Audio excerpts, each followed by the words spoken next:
Κάνω έξτρα καθυστέρηση στο θέμα της. Δεν το προχωράω γιατί όταν ακούς τηλέφωνα, ζητήσαμε κάποια στιγμή, ζήτησε ο λέει πέστε μου όλο το πλάνο, πώς θέλετε να το κάνουμε.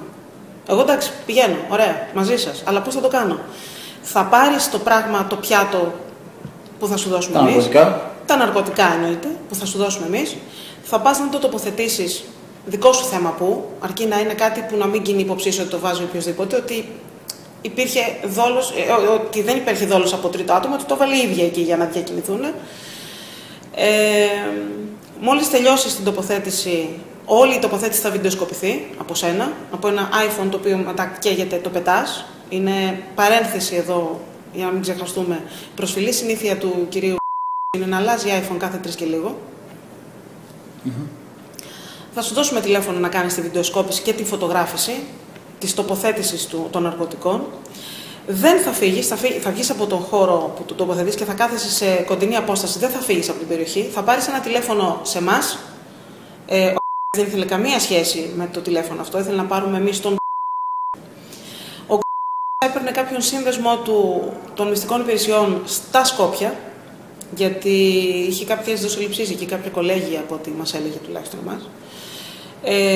Ο άνθρωπος αυτός θα πάρει από τα Σκόπια τηλέφωνο στο 100, θα πει ότι με έριξε στη μοιρασιά η κάνω δουλειά μαζί της και με έριξε, δεν με πλήρωσε και αυτή τη στιγμή έχει 110 γραμμάρια, ανάλογα πόσο θα ήταν τελικά το πιάτο όλο, στην κατοχή της και τα έχει απάνω της, σε συγκεκριμένο σημείο. Εμείς ήμασταν υποχρεωμένοι για να πάρουμε το 5.000 το περιβόητο, να περιμένουμε εκεί, έτσι ώστε να βιντεοσκοπηθεί όλη η κίνηση που θα κάνει η αστυνομία, αν την έκανε για να τη συλλάβουν, να γυρίσω Αθήνα, να δώσω το υλικό στον να το δώσω στον να το δώσει στον προσωπικό φρουρό, από ό,τι μας είπε πάλι μετά, του και να πληρώσει για να τελειώσει το θέμα εκεί. Αυτοί είχαν κάποιο δικαστήριο και θέλουν να την βγάλουν από τη μέση ως... Πριν το δικαστήριο. Ναι, πριν το δικαστήριο, ως αναξιόπιστη και εντάξει, έμπορος ναρκωτικών, λογικό είναι ότι θα είχε μια βαρύνουσα θέση στην ιστορία της δίκης. Όταν λοιπόν ακούσαμε το σχέδιο, εννοείται ότι τρομοκρατηθήκαμε πλέον. Είχαμε καθυστερήσει αρκετά, δεν έπαιρνε άλλη καθυστέρηση. Δεν μπορούσαμε να σκαρφιστούμε κάτι άλλο. Αλλά είναι σίγουρο ότι δεν θα φεύγαμε και μετά από αυτό. Δηλαδή, όταν ακούς Σκοπιανούς, ξέρεις για όπλα, βλέπεις καταστάσεις μες στο γραφείο, είναι σίγουρο ότι δεν θα γυρίζαμε από πίσω. Εκεί απάνω έγινε η μετακόμιση του γραφείου, άρον-άρον. Αφενός χρωστούσε νίκη, αφετέρου είχε πάρει χαμπάρι ο Βαξεβάνης, είχε βρωμίσει το θέμα κοινώς. Και μένει ένας Αύγουστος στον αέρα. Ένας Αύγουστος που πίεζε πότε θα γίνει, γιατί με πιέζει ο μεγάλος. Ένας Αύγουστος που μας δόθηκαν 350 ευρώ για να κατέβουμε κάτω να δούμε τις καινούργιες εξελίξεις, γιατί από τον υποτιθέμενο ταξίδι του Απριλίου που δεν πήγαμε μέχρι τον Αύγουστο που μεσολαβήσει κάποιοι μήνες, δεν ξέραμε τι θα γινόταν κάτω. Και λέμε εντάξει, οκ. Μια ίστατη προσπάθεια, 20-21 Αυγούστου ταξιδέψαμε σχεδόν αυθημερών, δηλαδή μία μέρα πήγαμε, την άλλη μέρα γυρίσαμε. Κατεβήκαμε στο νησί με το πλοίο της γραμμής, εντοπίσαμε με βάση τις φωτογραφίες και τους χάρτες που μας είχε δώσει πού είναι το σπίτι, τι πρόσβαση υπάρχει, όλα αυτά. Φωτογραφήθηκε εκ νέου το σπίτι από εμάς, απ' έξω, για να δείξουμε έργο, να δείξουμε ότι εμείς πήγαμε αυτή τη φορά κάτω, ορίστε. Φωτογραφήθηκε και το μαγαζί. Αυτή την είδαμε. Δεν μπορούσα όμως να κάνω κίνηση και να της πω προσέχτε, γιατί ήξερα ότι έχω ανθρώπους γύρω που με παρακολουθούν. Αυτοί είχαν στημένα 2 άτομα κάτω που παρακολουθούσαν όλο το διάστημα αυτό. Ντόπιους από εκεί, συνεργάτες τους. Τουλάχιστον από ό,τι μας έλεγαν, έτσι. Αλλά δεν το ρισκάραμε να μπούμε και να την ειδοποιήσουμε. Γυρίσαμε, παραδώσαμε το υλικό. Εννοείται ότι κράτησα αντίγραφα πλέον, γιατί μέχρι τότε δεν κρατούσα αντίγραφα για θέμα. Γινόταν τόσο γρήγορα που δεν είχα τη δυνατότητα να πάρω αντίγραφα, ούτε από τις αποδείξεις, ούτε από τίποτα. Μου τα παίρνω μέσα από τα χέρια και καθόταν πάντα από πάνω μου. Εκεί ήταν που έπεσε πλέον η ιδέα στο τραπέζι με το πρέπει να ειδοποιήσουμε τον Τέλογλου σε πρώτη φάση. Μετά είπαμε γιατί όχι και το Βαξεβάνη. Και ήρθα σε επαφή μαζί σας. Το συμβόλαιο ποιος το εκτελούσε? Σίγουρα όχι από εδώ. Τα Σκόπια. Ναι. Ο πράκτορας, ποιος ήταν ο πράκτορας ο οποίος? Γιατί τότε που είχες έρθει, που είχες πει για να... Είχε σκάσει τότε μια εκτέλεση ενός Γκρουεύσκι. Ο Γκρουεύσκι. Από αυτή τη στιγμή και μετά ο είχε τρελαθεί, ήταν λιοντάρι στο κλουβί, πανικόβλητος, να μην ξέρει που βρίσκεται, τι κάνει, να αλλάζει τηλέφωνα, να αλλάζει iPhone, να μην μπορεί να κινηθεί γιατί είχε δώσει προσπόληση το Jeep, το Porsche, το Cayenne, τρελαμένος τελείως. Κινδυνεύουμε πλέον όλοι, έσπασε ο κύκλος των Σκοπίων, πλέον είμαστε όλοι έρμεα. Τότε έβγαλαν προς τα έξω πάλι από φιλικά μέσα ενημέρωσης ότι σκοτώθηκε ένας πράκτορας, ο Γκρουεύσκι, ο οποίος ήταν αυτός που βοηθούσε την Ελλάδα ως διπλός πράκτορας. Διπλός πράκτορας, ναι. Εμείς τότε κάναμε ραντεβού, μας καλούσε σε ραντεβού στον χώρο του ή στο σπίτι του ή σε ένα καφέ εκεί κοντά, τέλος πάντων στο σπίτι που μένει. Και εκεί έκανε και άλλες συναντήσεις με δημοσιογράφους πάλι. Ποιος? Ο ένας ήταν ο... Σε τι συμμετείχε? Σε αυτό το θέμα με τον Γκρουεύσκι και με το ότι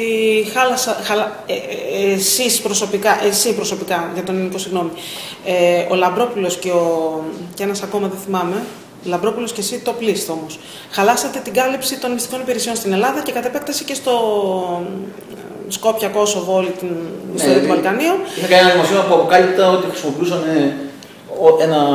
ένα κολέγιο εδώ στην Ακαδημίας ως ιδιωτικό σύστημα παρακολουθήσεων. Τους χαλάσατε την κάλυψη, τους πάσατε την αλυσίδα και βγήκε στη φόρα η ιστορία αυτή, η περιβόητη των διπλών πρακτόρων με τα Σκόπια και πλέον είναι και το όνομά τους στη λίστα και κινδυνεύουν οι οικογένειές τους. Εδώ να θυμίσω ότι εγώ έχω κάνει ενημέρωση του ότι από όλη αυτή την ιστορία εμένα μου είχατε τάξει 5 πράγματα. Και τι δουλειά μου έχασα και λεφτά δεν πήρα. Και κινδυνεύω αυτή τη στιγμή από το είναι σίγουρο ότι με κρατάει στο χέρι και φυσικά θα με δώσει. Όχι, δεν είναι έτσι και σε καλύπτω εγώ. Υπήρχε αυτό. Αυτό έγινε μια μέρα πριν έρθω σε εσάς. Και ήρθα σε εσάς γιατί πραγματικά κινδυνεύεις και εσύ και εγώ. Οι άνθρωποι αυτοί είναι αδίστακτοι. Οι άνθρωποι αυτοί μας έχουν όλους ένα τηλέφωνο. Μα ήρθες λίγο αφού το έγινε η ενέδρα εναντίον μου. Ήταν ένας λόγος που προτιμήθηκες εσύ και όχι ο Τέλογλου. Γιατί εσύ πλέον ήσουν στόχος. Εσύ το πάλεψες. Η ενέδρα νομίζω έγινε πρώτο δεκαήμερο. Ναι, αν θυμάμαι καλά, 9 Σεπτέμβρη. 9 Σεπτέμβρη. Γράφτηκαν διάφορα τέλος πάντων. Και εγώ ήρθα 17. Προσπάθησα να έρθω σε επαφή. Ποια άλλη δημοσιογράφη ήταν στο κόλπο αυτό? Σίγουρα έχει φιλικότατες σχέσεις με το είναι κολλητός πλέον, γιατί στο δεύτερο το ραντεβού που ήμασταν όλοι μαζί, νομίζω ότι ήταν 4 Οκτώβρη, όχι, ψέματα, ήταν τέλος Σεπτέμβρη, γιατί 4 Οκτώβρη πάβουν οι επαφές μου και με τους δύο, και με τον κάπου 29-30 Σεπτέμβρη, καθόμασταν στο γνωστό καφέ που συχνάζει και ο ένας και ο άλλος. Καθόμασταν λοιπόν εκεί και όπως ήταν δίπλα μου το τηλέφωνο του, έβλεπα ότι τον καλούσε. Παίρνει λοιπόν τηλέφωνο του λέει με παίρνει τηλέφωνο και θα κανονίσω ραντεβού για μεθαύριο. Μεθαύριο δηλαδή 2-3 Οκτώβρη εκεί μέσα. Για να δώσει κάποια συνέντευξη έξτρα για το θέμα του Γκρουεύσκι. Και μετά είχαμε τις 4 τελευταίες μέρες, από τις 30 μάλλον του Σεπτέμβρη μέχρι και 4 Οκτώβρη, ήταν 4 Οκτώβρη η τελευταία μέρα που είχα εγώ επικοινωνία με γραπτά μηνύματα πλέον, έτσι. Ο οποίος πίεζε γιατί υπήρχε ένα deadline τέλος Οκτωβρίου να τοποθετηθεί το θέμα πιάτο, τέλος πάντων όπως τα ναρκωτικά για να τελειώσουν οι διαδικασίες. Αυτό κινούσε βέβαια υποψίες ότι θα τελειώναν όλες οι διαδικασίες. Θα έβγαινα και εγώ από τη μέση που έκανα τη δουλειά και τους κρατούσα πλέον. Σταμάτησα λοιπόν κάθε επαφή. Τελευταίο μήνυμα είναι στο κινητό μου, τα έχω σώσει όλα για λόγους ασφαλείας, καταλαβαίνεις.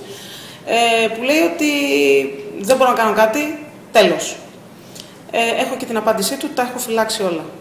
Είναι τα μοναδικά, αν θέλεις, αποδεικτικά που έχω αυτή τη στιγμή, μαζί με το φάκελο των original που μου παραδόθηκε για την εκτέλεση της... Πότε ανέφερε το όνομα? Στις 2 τελευταίες συναντήσεις που είχαμε όλοι μαζί και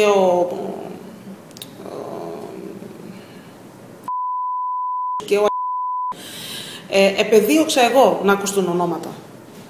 Και επεδίωξα γιατί μέχρι τώρα τον αναβάζανε ο Μεγάλος, το αφεντικό, ο πολύ μεγάλος, δηλαδή ποτέ δεν κάνανε αναφορά ονομάτων όταν ήμασταν έτσι όλοι μαζί.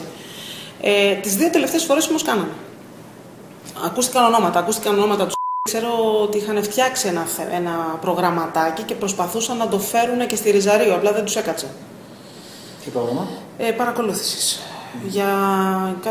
Με τηλέφωνο, με τα κινητά κάτι γινόταν. Παρακολουθούσαν κόσμο, εκβιάζανε κόσμο, παίρναν λεφτά από τον κόσμο. Από τους εκβιασμούς αυτούς. Ο εμφανίστηκε ποτέ εκεί? Στο γραφείο όχι. Ποιος συναντιόταν μαζί του? Ερχόταν ένας άνθρωπος, ένας τύπος έτσι γεμάτος και έκανε ραντεβού με τον και όχι με τον. Χρησιμοποιούσε τα γραφεία της Ριζαρίου.